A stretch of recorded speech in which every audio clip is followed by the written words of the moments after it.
Hello everyone, my name is Sean Simons and welcome to PriusTV.com. I have a 2005 Toyota Prius. I traded it in for a big old Nissan Armada, and what I really enjoyed on the Nissan Armada was my backup sensors.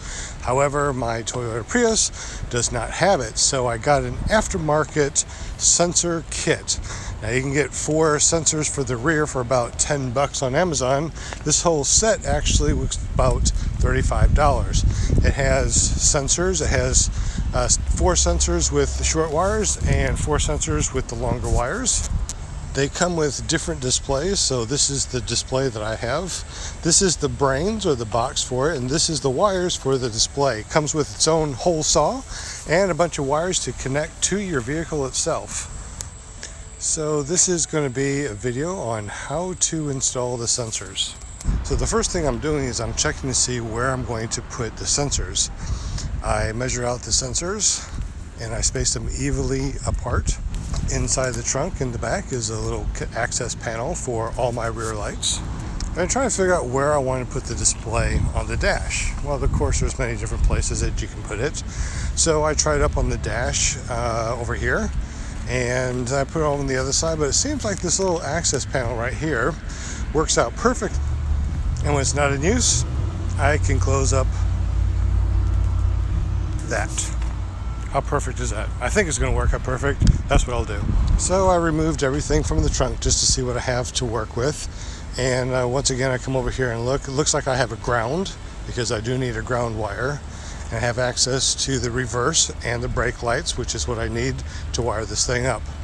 Anyways, I jacked up the back end, and of course make sure that you use jack stands. And I looked, and underneath here there is actually styrofoam and metal, so I have to set my sensors above that line.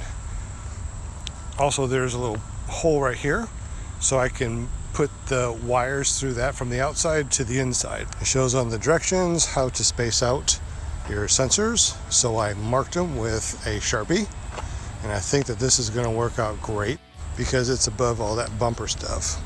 Anyway, so there's the port access I was telling you about. Here I am drilling into the bumper, which doesn't take very long at all. And there we go, we got the hole. So all holes are drilled. Now I'm going to put the sensor in. On the very back, as you can see, it says up. Make sure that you put the sensor in correctly. And I'm just fishing all the cord through here. It's falling down. I'm grabbing that, and now I'm going to just pull that tight and put it through the hole into the trunk area.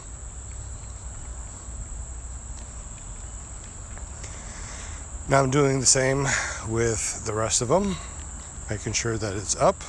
I'm using WD-40 to make it a little bit slipperier, so when you push it in, it goes in and it stays in. This actually seems to work quite well. Sometimes it's difficult to push the wires all the way through because there's something there. As you can see, looking through the hole, I have to go a little bit of a way to actually put this wire through. So I'm feeding it through, and then I am going to reach up underneath, disconnect it, pull it through, and that seems to work out perfect.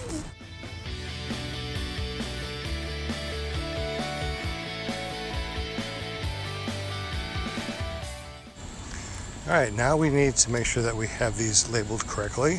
So it goes from the driver's side to the passenger side, and it's A, B, C, and D.